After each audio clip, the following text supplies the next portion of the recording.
সুবহানাল্লাহ তুমি দয়াময়।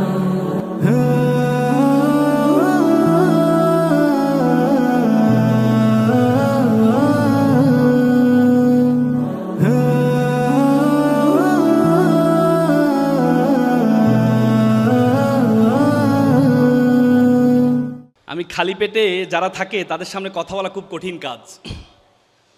বলা হয় তাকে hungry man is angry man.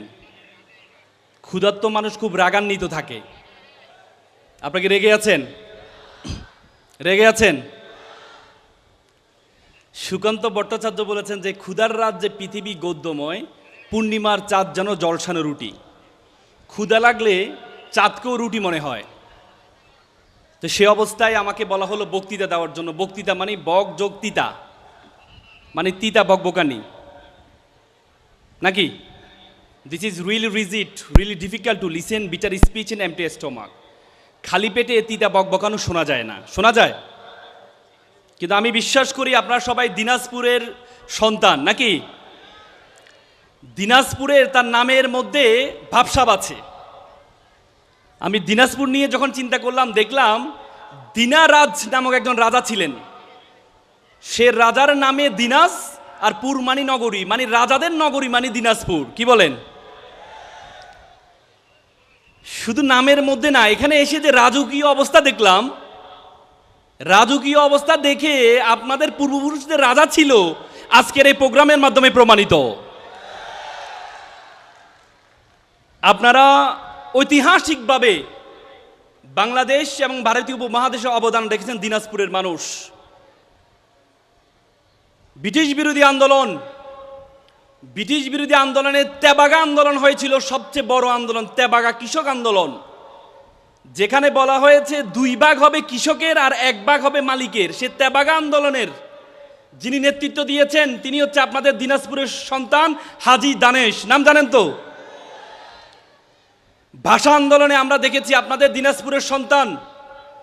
ভাষা আন্দোলনের নেতৃত্ব দিয়েছেন মোহাম্মদ সুলতান, ঢাকা বিশ্ববিদ্যালয়ের ছাত্র ছিল, এবং প্রথম কালো পতাকা যিনি উত্তোলন করেন তিনি হচ্ছে আপনাদের দিনাজপুরের সন্তান মোহাম্মদ সুলতান। শুধু কি ভাষা আন্দোলন, মুক্তিযুদ্ধে আমরা দেখেছি মুক্তিযুদ্ধের সেক্টর কমান্ডার ছিলেন মুক্তিযোদ্ধা নুরুজ্জামান, তিনি সেক্টর কমান্ডার ছিলেন, তিনি আপনাদের দিনাজপুরের কৃতি সন্তান।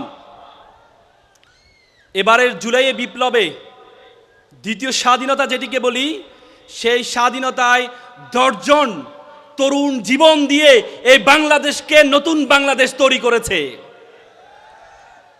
এজন্য আমি ছোটবেলা একটা কবিতা বলেছিলাম যে নামের বড়াই করো না তো নাম দিয়ে কি হয়, নামের মাঝে পাবে না তো সকলের পরিচয়। আজকে দিনাজপুরে এসে আমার বলতে হচ্ছে যে নামের বড়াই করো তোমরা, নাম দিয়ে সব হয়, নামের মাঝে পাবে দিনাজপুরের পরিচয়। আমি সর্বপ্রথম অভিবাদন জানাই চিরিবন্দর ফাউন্ডেশন, যদি চিরিবন্দর ফাউন্ডেশনকে এত চমৎকার একটি আয়োজন করার জন্য। চাইনিজরা বলে থাকেন তুমি যদি 1 বছরের ফলাফল চাও তাহলে তুমি মাছ চাষ করো, তুমি যদি 10 বছরের ফলাফল চাও তাহলে তুমি গাছ রোপণ করো, আর তুমি যদি 100 বছরের ফলাফল চাও তাহলে তুমি মানুষ চাষ করো। আজকে মানুষ চাষ করার জন্য যে উদ্যোগ গ্রহণ করেছে, আমরা একটা করতালির মাধ্যমে তাদেরকে অভিবাদন জানাই। আজকের প্রোগ্রামের মূল উদ্যোক্তা, যিনি এই প্রোগ্রামটা আয়োজন করেছেন, আফতাবউদ্দিন মোল্লা সাহেব না, তিনি আজকের প্রোগ্রামের প্রধান অতিথিও। ওনার জন্য যদি বলতে হয়, ছোটবেলা একটা কবিতা পড়েছিলাম যে চাঁদ নয় সূর্য নয়, নয় তুমি পাহাড়ি ঝর্ণা, যদি বলি ফুল তাহলে হবে ভুল, তুমি তোমার তুলনা। আজকে ওনার জন্য আমরা সকলে মিলে বলতে পারি যে চাঁদ নয় সূর্য নয়, নয় আপনি পাহাড়ি ঝর্ণা, যদি বলি ফুল তাহলে হবে ভুল। স্যার আপনি আপনার তুলনা, আপনি আপনার তুলনা। আজকে এত সুন্দর আয়োজন করে নোবেল ভাই, নাবিল ভাইয়ের মতো লোকদেরকে নিয়ে এসে, ঢাকা থেকে আমাদের মতো ক্ষুদ্র মানুষদেরকে নিয়ে এসে শিক্ষার্থীদেরকে যে মোটিভেশন দেওয়ার চেষ্টা করছে, আফতাবউদ্দিন মোল্লা সাহেবের কি টাকা পড়েছে? কেন এত টাকা খরচ করে আপনাদের জন্য কাজটা করছেন? তার কারণ হচ্ছে আল্লাহ তাআলা বলেছেন কুনতুম খায়রা উম্মাত উখরিজাতিল লিন্নাস। আল্লাহ বলছে উখরিজাতিল লিন্নাস, আমি তোমাকে সৃষ্টি করেছি শুধুমাত্র মানুষের কল্যাণ করার জন্য। আজকে তোমরা যদি বড় কিছু হও, উনি ব্যক্তিগতভাবে ওনার কোনো লাভ হবে না, কিন্তু তোমরা বড় কিছু হওয়ার মাধ্যমে এই দিনাজপুরের উন্নয়ন করবা, দিনাজপুরকে সারা বাংলাদেশে তোমরা প্রমাণ করবা, এটাই হচ্ছে ওনার খুশি আনন্দ। একবার একটা স্কুল শিক্ষক তার ছাত্রদেরকে বললো তোমরা প্রত্যেকে একটা বেলুন হাতে নাও। প্রত্যেকে একটা বেলুন হাতে নিল, বললো যে এক কাজ করো, তোমার যে বেলুনটা হাতে নিয়েছো বেলুনে তোমার নামটা লিখো। প্রত্যেকে তার বেলুনে তার নামটা লিখেছে। লিখার পর বললো বেলুনটা ছেড়ে দাও। পরে বেলুনটা ছেড়ে দেওয়া হলো। এরপর কিছুক্ষণ পর শিক্ষক বললো আচ্ছা তুমি যে বেলুনে তোমার নামটা লিখেছো, তোমার বেলুনটা তুমি খুঁজে বের করো। প্রত্যেকে 10 মিনিট ধরে বেলুন খুঁজেছে, কেউ তার বেলুনটা খুঁজে পায় নাই। কিছুক্ষণ বলো শিক্ষক বলো তোমার সামনে যে বেলুনটা আছে, যার নাম লেখা আছে তুমি তাকে দাও। দেখা গেল মাত্র 2 মিনিটের মধ্যে প্রত্যেকের বেলুন খুঁজে পেল। শিক্ষক বলল এখান থেকে শিক্ষা হচ্ছে তুমি যদি আলটিমেটলি সুখী হতে চাও তাহলে তুমি কখনো সুখী হতে পারবা না। তুমি যদি অন্যকে সুখী করো তাহলে তুমি নিজেও সুখী হবা, অন্যকেও সুখী করা সম্ভব। আজকের চমৎকার আয়োজনের মাধ্যমে আপনাদেরকে সুখী করার জন্য যে প্রয়াস নিয়েছে, আমরা আবারও একটি করতালির মাধ্যমে তাদেরকে অভিবাদন জানাই। আজকে এখানে যারা দিনাজপুরের সন্তানরা আছেন, আপনাদের জীবন মাত্র শুরু হয়েছে। You must mind it, this is the beginning. You must mind it, this is the beginning. This is the very very beginning of your journey. আপনাদের জীবন মাত্র শুরু হয়েছে। আপনারা যদি মনে করেন এই চিরিবন্দরে উপজেলার মধ্যে কম্পিটিশন করবেন, তাহলে আপনি ভুল করবেন। আপনাকে পুরো বাংলাদেশে কম্পিটিশন করতে হবে, আপনাকে all over the world competition করতে হবে। কারণ আপনাকে মনে রাখতে হবে আপনি হচ্ছে একটা গ্লোবাল সিটিজেন, একটা বিশ্ব নাগরিক। You have to think beyond Bangladeshi border. আপনাকে দেশের বাইরে চিন্তা করতে হবে। কোথায় আছেন, কোন অবস্থায় আছেন, আপনার বাড়ি কোথায়, এটা কোনো মুখ্য বিষয় নয়। আপনারা দেখেছেন রিসেন্টলি উগান্ডার একটা সন্তান জন্মগ্রহণ করেছে। উগান্ডার জোহরান মামদানি, নাম শুনেছেন? নাম শুনেছেন? রিসেন্টলি নিউ ইয়র্কের যিনি মেয়র হয়েছেন জোহরান মামদানি, নাম শোনেন নাই? যে উগান্ডাকে নিয়ে আমরা কাউকে বলি, কাউকে ব্যঙ্গাত্ম করার জন্য আমরা বলি তোমাকে উগান্ডা পাঠিয়ে দিব। সে উগান্ডা জন্মগ্রহণ করে জোহরান মামদানি নিউ ইয়র্ক, বলা হয় পৃথিবীর রাজধানী বলা হয় নিউ ইয়র্ককে, যেখানে জাতিসংঘের সদর দপ্তর অবস্থিত। বলা হয় তাকে নিউ ইয়র্কের যে পরিমাণ সম্পদ আছে, এটি যদি কোনো দেশ হয় তাহলে 7ম ধনী দেশ হবে পৃথিবীতে এটা। সে নিউ ইয়র্কে প্রথম মুসলিম মেয়র হয়েছেন জোহরান মামদানি। জোহরান মামদানি 2018 সালে, মাত্র 34 বছর বয়স, 2018 সালে আমেরিকার নাগরিকত্ব লাভ করেছে। 2018 সালে সে জোহরান মামদানি আমেরিকার ইতিহাসে তাকে ঠেকানোর জন্য, যেহেতু উনি মুসলিম, যিনি ঘোষণা দিয়েছেন নেতানিয়াহু যদি নিউ ইয়র্কে আসে তাহলে আমি তাকে গ্রেপ্তার করব। তাকে ঠেকানোর জন্য আমেরিকাতে সবচেয়ে ইহুদি বসবাস করে হচ্ছে নিউ ইয়র্কে, 11% ইহুদি বসবাস করে। বড় বড় বিলিয়নিয়াররা থাকে। জোহরান মামদানি ঘোষণা দিয়েছিলেন যদি আমি বড় বড় বিলিয়নিয়ারদের থেকে টাকা নিয়ে কর বাড়িয়ে দিয়ে তাদের থেকে মধ্যবিত্তদেরকে আমি সহযোগিতা করব। পরবর্তী বিলিয়নিয়াররা তার এগেনস্টে দাঁড়িয়ে গিয়েছিলেন। সবচেয়ে বড় বিলিয়নিয়ার ডোনাল্ড ট্রাম্প, তিনি বলেছেন যদি জোহরান মামদানি যদি মেয়র হয় তাহলে যে ফেডারেল যে বাজেট আছে সেই বাজেট আমি প্রদান করব না নিউ ইয়র্কে। তারপরেও তাকে বিতর্কিত করার জন্য যে স্ট্যাচু অফ লিবার্টি দেখেছেন আপনারা, স্ট্যাচু অফ লিবার্টিতে বোরকা পরানো হয়েছে তাকে বিতর্কিত করার জন্য। উনি যদি ক্ষমতায় আসে তাহলে সকলকে বোরকা পড়তে হবে, এভাবে তাকে নেগেটিভ অ্যাপ্রোচ দেওয়া হয়েছে। এবং 9/11 যে টুইন টাওয়ার, সেটা নিউ ইয়র্কে অবস্থিত, টুইন টাওয়ার ধ্বংস হয়েছে, সেটা দিয়ে তাকে নেগেটিভ অ্যাপ্রোচ করা হয়েছিল। কিন্তু তার ডেডিকেশন, মানুষের বাস্তবতা, সে সকলকে পিছনে ফেলে সর্বোচ্চ ভোট পেয়ে তিনি নিউ ইয়র্কের পিতা হয়েছেন, নগর পিতা হয়েছেন। আমাদের বাংলাদেশে হয়নি? বাংলাদেশের ডাকসুর বিফিকে ঠেকানোর জন্য পদ্মাশীল যারা পর্দা করে ছবি দিয়েছে তাদের ছবিকে ব্যঙ্গাত্ম করা হয়েছে। সেখানে বলেছে ৯-১১ সামনে নিয়ে আসছে, আর ডাকসু ইলেকশনকে 1971 সালকে সামনে নিয়ে আসা হয়েছে। জোহরান মামদানিকে বলেছে তুমি ইহুদির বিরুদ্ধে কথা বলবা না, আর ডাকসু বিফি যারা নির্বাচন করেছে তাদেরকে বলেছে তুমি ভারতের বিরুদ্ধে কথা বলবা না। কিন্তু ছাত্র জনতা তার ডেডিকেশনের কারণে প্রত্যেক জায়গায় ইসলামের বিজয় হয়েছে। 3টি কারণে এই বিজয়টা হয়েছে, 3টি কারণে। একটি কারণ হচ্ছে আল্লাহ তাআলা কোরআনে বলেছে ওয়াল্লাইসা লিল ইনসানু ইল্লা মা সা, মানুষ ততটুকুই পাবে যতটুকু সে চেষ্টা করবে। জোহরান মামদানি চেষ্টা করেছে, চিন্তা করে নাই তার বাড়ি কোথায়, কোথায় থেকে কোথায় বংশোদ্ভূত, চিন্তা করে নাই। সে চিন্তা করে নাই তার বাড়ি চিরিবন্দর, এটি চিন্তা করে নাই। সে চিন্তা করে নাই তার বাড়ি উত্তরবঙ্গে দিনাজপুরের চিরিবন্দর, চিন্তা করে নাই। সে চিন্তা করেছে আমি নির্বাচনে দাঁড়িয়েছি, আমাকে এগিয়ে যেতে হবে, পিছনে কি সামনে কি আমি কোনো কিছু তাকাবো না। কারণ আল্লাহ কোরআনে বলেছে ওয়াল্লাইসা লিল ইনসানু ইল্লা মা সা, মানুষ ততটুকুই পায় যতটুকু সে চেষ্টা করে। আজকে শিক্ষার্থীরা, এখান থেকে তোমাদের শিক্ষা নিতে হবে, এখান থেকে তোমাদের শিক্ষা নিতে হবে, চেষ্টা করতে হবে। তুমি চেষ্টা করলেই তুমি সফলতায় যেতে পারবা।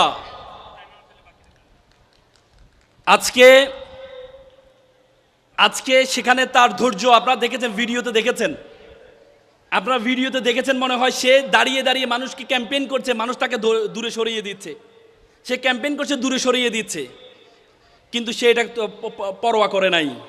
কারণ তার মাথার মধ্যে আল্লাহর কোরআন আছে। আল্লাহ কোরআন আছে ফাইন্না মাল উসরি ইউসর, নিশ্চয় দুঃখের পরে কি আছে? সুখ আছে। তুমি ধৈর্য, ইন্নাল্লাহ মা সাবিরিন, তুমি ধৈর্য ধরো, তোমার সফলতা আসবেই। তিনি যে ধৈর্য ধরেছেন, কাজ করেছেন, কাজ করে উনি ওনার সফলতা অর্জন করেছেন। সুতরাং তোমরা এখানে যারা শিক্ষার্থী আছো, এবং তার ইনভাইটেশনের প্রক্রিয়া আপনারা দেখেছেন, এখান থেকে আমাদের শিক্ষা নিতে হবে। আল্লাহ কোরআনে বলেছেন উদউ ইলা সাবিলি রাব্বিকা বিল হিকমা, আল্লাহ বলেছেন তোমরা মানুষকে আহ্বান করবা হিকমতের সহিত, হিকমতের সহিত আহ্বান করবা। সে হিকমতের সহিত আহ্বান করার জন্য তিনি বাংলা ভাষাভাষীর জন্য বাংলা শিখেছেন, বাংলাতে তাদেরকে ইলেকশন ক্যাম্পেইন করেছেন।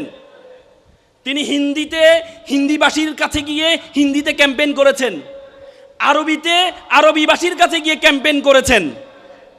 তো সুতরাং আল্লাহ তাআলা যে বলেছেন উদউ ইলা সাবিল রাব্বিকা বিল হিকমা, যে তুমি হিকমতের সহিত মানুষকে আহ্বান করো, সেটি উনি গ্যাদার করেছেন বলে সে সফলতা আসছে।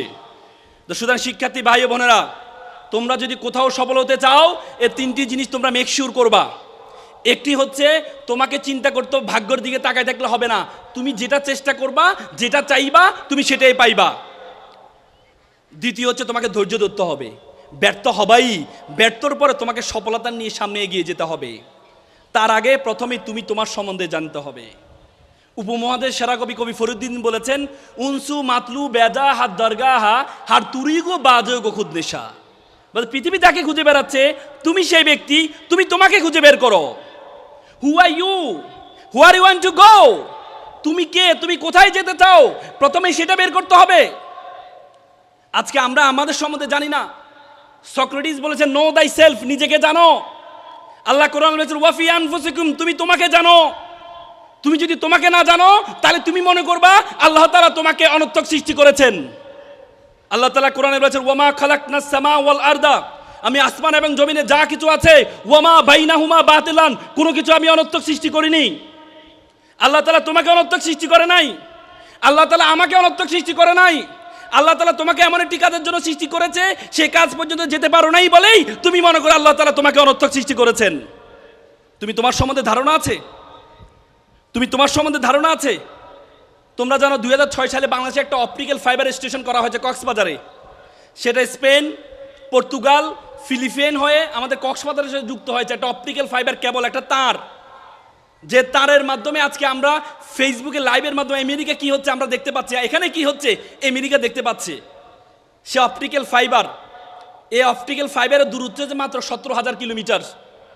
এই 17,000 কিলোমিটার দিয়ে পুরো পৃথিবীটা আমাদের হাতের মুঠে চলে আসছে। পৃথিবীটা একটা বিশ্বগ্রামে পরিণত হয়েছে।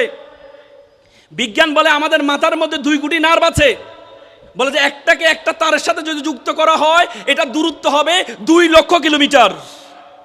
Do you imagine? মাত্র 17,000 কিলোমিটার তার দিয়ে পুরো পৃথিবী আমাদের হাতের মুঠে চলে আসছে। 2 লক্ষ কিলোমিটার নার্ভ তোমার মাথার মধ্যে আছে, এটা দিয়ে পুরো বিশ্ব জগৎ তোমার হাতের মুঠের মধ্যে চলে আসবে। ধারণা আছে তোমার সম্বন্ধে, বিশ্ব জগতের সম্বন্ধে? এই পৃথিবীর আয়তন হচ্ছে 52 কোটি বর্গ কিলোমিটার। এই 52 কোটি বর্গ কিলোমিটার 195টি রাষ্ট্র আছে, 7টি মহাদেশ আছে, 5টি মহাসাগর আছে। এই 52 কোটি বর্গ কিলোমিটার পৃথিবীটাকে আমরা যে সূর্যটা দেখতে পাই, সূর্যের মধ্যে যদি ঢুকিয়ে দেওয়া হয় তাহলে 13 লক্ষ পৃথিবী ঢুকিয়ে দেওয়া সম্ভব। কত লক্ষ? 13 লক্ষ। সূর্য একটা নক্ষত্র। সূর্য কি? একটা নক্ষত্র। বলা হয় তাকে বিশ্বজগতের সর্বশেষ নক্ষত্র। এটাকে বলে ব্যাটেল জুইস। এই ব্যাটেল জুইসের যে আয়তন, এটা হচ্ছে সূর্য থেকে 33 কোটি গুণ বড়। সুবহানাল্লাহ বলবো না? সুবহানাল্লাহ বলবো না? আল্লাহ রাসূল একটা হাদিস আছে যে সুবহানাল্লাহি আলহামদুলিল্লাহি তামলাউ ওয়া তামলানে ফিল মিজান। কে যদি একবার সুবহানাল্লাহ বলে, একবার আলহামদুলিল্লাহ বলে, আসমান এবং জমিনে যতটুকু মাঝখানে ফাঁকা আছে ততটুকু আমলনামা তার আমলনামা দেওয়া হয়। এরপরও সুবহানাল্লাহ বলবো না? বলবো না? লাউডলি বলো সুবহানাল্লাহ। এই বিশ্বজগতে তোমাকে আমাকে আল্লাহ তাআলা কি বলেছে জানো? আল্লাহ বলেছে কুনতুম খায়রা উম্মাত। আল্লাহ বলেছে you are the noblest nation, you are the best nation.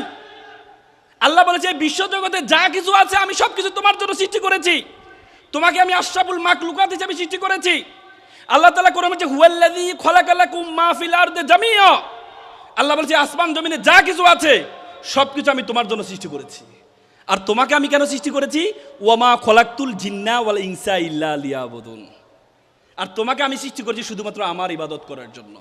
I created everything for you and you are created only for the worship of Almighty. পৃথিবীর যা কিছু আছে আমি সবকিছু তোমার জন্য সৃষ্টি করেছি, আর তোমাকে আমি সৃষ্টি করেছি শুধুমাত্র আমার ইবাদত করার জন্য। What is the meaning of ইবাদত? What is the meaning of worship? ইবাদতের সংজ্ঞা কি? আমরা মনে করি শুধু নামাজ পড়া ইবাদত, রোজা রাখা ইবাদত, হজ করা ইবাদত। আল্লাহ তাআলা কোরআনে 82 বার নামাজের কথা বলেছেন। 82 জায়গায় আল্লাহ জ্ঞান অর্জন করার জন্য বলেছেন। ইসলামের প্রথম স্লোগান ছিল ইকরা, পড়ো। ইসলামের প্রথম স্লোগান পড়ো। আল্লাহ রাসূলকে বলেছেন কুল হাল ইয়াস্তাবিল্লাযিনা ইয়ালামুনা ওয়াল্লাযিনা লা ইয়ালামুন। যারা জানে, who knows and who doesn't know, all are not same. যারা জানে এবং যারা জানে না তারা এক নয়। আল্লাহ তাআলা তোমাকে পড়াশোনার কথা এমফেসাইজ করেছেন, জ্ঞান অর্জন করার জন্য এমফেসাইজ করেছেন। ইচ অ্যান্ড এভরি রিলিজিয়ন, এখানে হিন্দু ধর্মের ভাই বোনরা এখানে আছো, তোমাদের বেদ আছে, ঋগ্বেদ, যজুর্বেদ, অথর্ববেদ, সমবেদ, মহাভারত, রামায়ণ। আমার পড়ার সুযোগ হয়েছে। ঋগ্বেদের 3 নম্বর অনুচ্ছেদে বলা আছে শত বিদ্যা তো অতমসি, মানে বিদ্যা হচ্ছে সবচেয়ে বড় উপাসনা, সবচেয়ে বড় পূজা, বিদ্যা অর্জন করা। এবং এখানে অনেক খ্রিস্টান ভাই বোনরা আছেন। খ্রিস্টানের ওল্ড টেস্টামেন্ট 71টা গ্রন্থ আছে। তার মধ্যে বুক অফ জেনোসিস 13 নম্বর অধ্যায় বলা আছে fear of Almighty is a gathering of knowledge. তুমি যদি নলেজ অর্জন করো, এটা হচ্ছে সৃষ্টিকর্তার প্রতি সবচেয়ে বড় ভয়। এমফেসাইজ করেছেন। তো সুতরাং তোমরা এখানে যারা আছো, তোমাদের প্রথম কাজ থাকবে পড়াশোনা। প্রথম কাজ হবে পড়াশোনা। প্রথম কাজ হবে তোমাদের পড়াশোনা। আমি তোমাদেরকে 4টি পরামর্শ দিয়ে কথা শেষ করব। তোমরা যারা এখানে আছো, তোমাদের চিন্তা ভাবনা একটু ছোট চিন্তা ভাবনা করো সব সময়। কারণ তোমরা এলাকা কেন্দ্রিক চিন্তা করো। বলে যে man is product of on environment. মানুষ তার পরিবেশের সৃষ্টি। মানুষের এই 15 কিলোমিটারের মধ্যে, গণ্ডির 15 কিলোমিটারের মধ্যে যতটুকু আছে, এই 15 কিলোমিটারের মধ্যে যা কিছু ঘটে মানুষ এটা নিয়ে চিন্তা করে, এর বাইরে চিন্তা করতে পারে না। এর বাইরে চিন্তা করতে পারে না। কিন্তু তোমাকে স্বপ্ন দেখতে হবে অনেক বড়। তোমাকে স্বপ্ন দেখতে হবে অনেক বড়। একবার একটা বাবার ছেলে চিড়িয়াখানা গেল। চিড়িয়াখানায় গিয়ে দেখে বাবা দেখে বা ছেলে দেখে, বাবা ছেলে দেখে ছোট ছোট হাতি তার পায়ে চিকন শিকড় লাগানো আছে, আর বড় হাতি তার পায়ে চিকন শিকড় লাগানো আছে। ছোট ছোট হাতি শিকড়টা ছেঁড়ার চেষ্টা করছে, আর বড় হাতি স্তব্ধ হয়ে দাঁড়িয়ে আছে। তো ছেলে বাবাকে বলল, বাবা এই যে ছোট হাতি বড় হাতি যে শিকড়টা লাগানো আছে, ওরা তো টান দিলে শিকড়টা ছেড়ে যায়, ওরা টানছে না কেন? তো বাবা বলে ঠিক আছে ক্যাটেরকে একটু জিজ্ঞেস করি। পরে ক্যাটেরকে জিজ্ঞেস করা হয়, আচ্ছা বলো তো এরা তো টান দিলে এটা ছিঁড়ে দেয়, টানছে না কেন? তখন কেয়ারটেকার বললো, এরা যখন ছোট ছিল, এই ছোট হাতির মতো ছিল, এরা এটাকে টেনে ছেঁড়ার চেষ্টা করেছে, তখন তারা পারে নাই, তাদের মাথার মধ্যে সেট হয়ে আছে, তখন যেহেতু পারেনি আমার দ্বারা আর পারা সম্ভব না। তোমাদের মাথার মধ্যে সেট হয়ে আছে, তোমার ভাই চেষ্টা করেছে, তোমার বোন চেষ্টা করেছে, তোমার কাকা চেষ্টা করেছে, তোমার চাচা চেষ্টা করেছে, তারা পারে নাই, তারা মেডিকেলে ভর্তি হতে পারে নাই, তারা দিনাজপুর হাজী দানেশে পড়তে পারে নাই, তারা ঢাকা বিশ্ববিদ্যালয়ে পড়তে পারে নাই, তারা রংপুর মেডিকেলে পড়তে পারে নাই, সুতরাং তুমিও পারবা না, এই মাথার মধ্যে সেট হয়ে আছে। সেটাকে ছিঁড়তে হবে, সেটাকে ছিঁড়তে হবে। সব মনে রাখবা, মানুষের আয়তন, স্বপ্নের আয়তন যত বড় মানুষ তত বড়। তোমার স্বপ্নের আয়তন যত বড় তুমি তত বড়। মানুষের প্রত্যেকেই, নাবিল ভাই বলতে পারবে যে প্রত্যেকের ব্রেইনে সমান ক্যাপাসিটি আছে, কিন্তু শুধুমাত্র চিন্তার ভিন্নতার কারণে এক একজন, কেউ ওয়ারেন বাফেট হয় আর কেউ রিক্সা চালক হয়। শুধু পার্থক্য হচ্ছে চিন্তার পার্থক্যের কারণে, চিন্তার পার্থক্যের কারণে। এই জন্য তোমাকে স্বপ্ন দেখতে হবে বড়। তোমরা বারাক ওবামার নাম শুনেছো না? বারাক ওবামা তিনি আমেরিকায়, তার বাবা ছিলেন আফ্রিকান, মা ছিলেন আমেরিকান। তো পরে বাবার সাথে মায়ের প্রেম হয়ে তারা বিয়ে করে, বিয়ে করার পর বাচ্চা বারাক ওবামা হয়। বারাক ওবামার মা জানতে পারে যে বারাক ওবামা, হোসাইন যিনি বাবা ছিলেন হোসাইন ওবামা, তার একটা ওয়াইফ আছে আফ্রিকা, এই জন্য উনি ওনাকে ডিভোর্স দিয়ে দেন। পরে একটা ইন্দোনেশিয়ান ছেলেকে বিয়ে করেন, ছেলেকে বিয়ে করে সন্তান সহ ইন্দোনেশিয়া চলে যায়, জাকার্তা। আমার যাওয়ার সুযোগ হয়েছে, একটা স্কুলে, একটা মিশনারি স্কুলে ভর্তি হয়। সেই স্কুলে অনেক বড় করে বারাক ওবামার ছবি দেওয়া আছে, আমি যাওয়ার সুযোগ হয়েছে, রিসেন্টলি আমি গিয়েছিলাম জাকার্তায়। বারাক ওবামা যখন স্কুলের শিক্ষক তাকে বলেছে, আচ্ছা তোমরা প্রত্যেকে কি হতে চাও একটু লেখো। তো বারাক ওবামা জিজ্ঞেস করতেছে স্যারকে, আচ্ছা ম্যাডাম এই দেশের সবচেয়ে বড় মানুষকে? বলেছে আমাদের প্রেসিডেন্ট সবচেয়ে বড়। তো সে চিন্তা করলো আমি যদি আমেরিকার নাগরিক, তো সুতরাং আমাকে আমেরিকার প্রেসিডেন্ট হতে হবে, বড়টা লিখতে হবে। সে লিখছে I want to be a president of America, আমি আমেরিকার প্রেসিডেন্ট হতে চাই। সে বারাক ওবামার চিন্তার প্রসারতার কারণে সে বারাক ওবামা পরবর্তীতে কি হয়েছেন? আমেরিকার প্রেসিডেন্ট হয়েছেন। তো সুতরাং সেই চিন্তার প্রসারতা বাড়াইতে হবে। এখানে যারা শিক্ষার্থী আছো, সবাই একটু দাঁড়াও। শিক্ষার্থী যারা আছো দাঁড়াও, সকল শিক্ষার্থী দাঁড়াও, বুকে হাত দাও, বুকে হাত দাও। অভিভাবক না, শিক্ষার্থীরা। আমি তোমাদেরকে বলবো তোমরা চোখ বন্ধ করবা, বন্ধ করে তোমরা 5 সেকেন্ড চিন্তা করো, চিন্তা করে বলবা যে আমি এটা হতে চাই। তোমাদেরকে আমি বলি, তোমার বাবা বলেছে তোমাকে ডাক্তার হইতে হবে না, তোমার মা বলেছে যে তোমাকে আইনজীবী হইতে হবে না, তোমার মনে কি চায়? হার্ভার্ড ইউনিভার্সিটি একটা গবেষণা হয়েছে, তারা প্রায় 1500 জনকে নিয়ে এটা গবেষণা করেছে। তারা 1500 জনকে জিজ্ঞেস করেছে আপনি যে চাকরি করেন কিসের জন্য করেন, ভালো লাগে এই জন্য করেন নাকি বেতনের জন্য করেন? 1300 জন বলেছে বেতনের জন্য করি, 200 জন বলেছে ভালো লাগে তাই করি। পরবর্তী দেখা গিয়েছে 30 বছর পর সফলতা উনি দেখেছেন যে 200 জন বলেছে আমি ভালো লাগে আমি করি, তারা এক একটা কোম্পানি এমডি প্রদান হয়েছেন। আর যারা বলেছে বেতনের জন্য, তারা 1টা থেকে 2টা প্রমোশন পেয়েছেন। তার মানে তুমি যদি যেটা ভালো লাগে, জাপানে একটা বই আছে লারা হার্ভে লিখেছেন কাইজান, সে কাইজানে একটা গুণ বলেছে ইকিগাই। ইকিগাই মানে you do what you can do the best, তুমি করো যেটা তুমি ভালো পারো। তোমরা এখানে যারা আছো, কেউ যদি ভালো ক্রিকেট খেলতে পারো, তুমি মনে মনে বলবে আমি ক্রিকেটার হতে চাই। ভালো ফুটবল খেলতে পারো, তুমি মনে মনে বলবে আমি ফুটবলার হতে চাই। তুমি যদি ভালো কথা বলতে পারো, তোমার চিন্তা হচ্ছে তুমি আইনজীবী হবা, তাহলে মনে মনে বলবো যে আমি আইনজীবী হতে চাই। যেটা তোমার ভালো লাগে, যেটা করতে তোমার ভালো লাগে, তুমি সেটাই বলবা। চোখ বন্ধ করো, বন্ধ করেছো? বুকে হাত দাও, 5 সেকেন্ড চিন্তা করো। 1 2 3 4 5, চোখ খোলো। একটা ছেলে লাউডলি বলবা আমাকে, সামনে আছে, বলো তুমি কি হতে চাইছো বলো। ইউ, হ্যাঁ বলো, লাউডলি বলো। আমাকে বলো, আমাকে বলো, আমি বলবো ওদেরকে, বলো। ব্যবসায়ী হতে চাও? ওর জন্য একটা করে তালি দাও জোরে। ব্যবসায়ী আমাদেরকে হইতে হবে।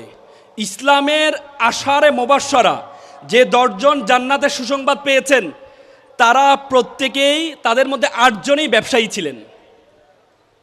আর আমরা শুধু চাকরির পিছনে দৌড়াই। ওয়ারেন বাফেট বলেছে, চাকরি যে বেতনটা দেওয়া হয়, বেতনটা হচ্ছে মানুষকে স্বপ্ন ধ্বংস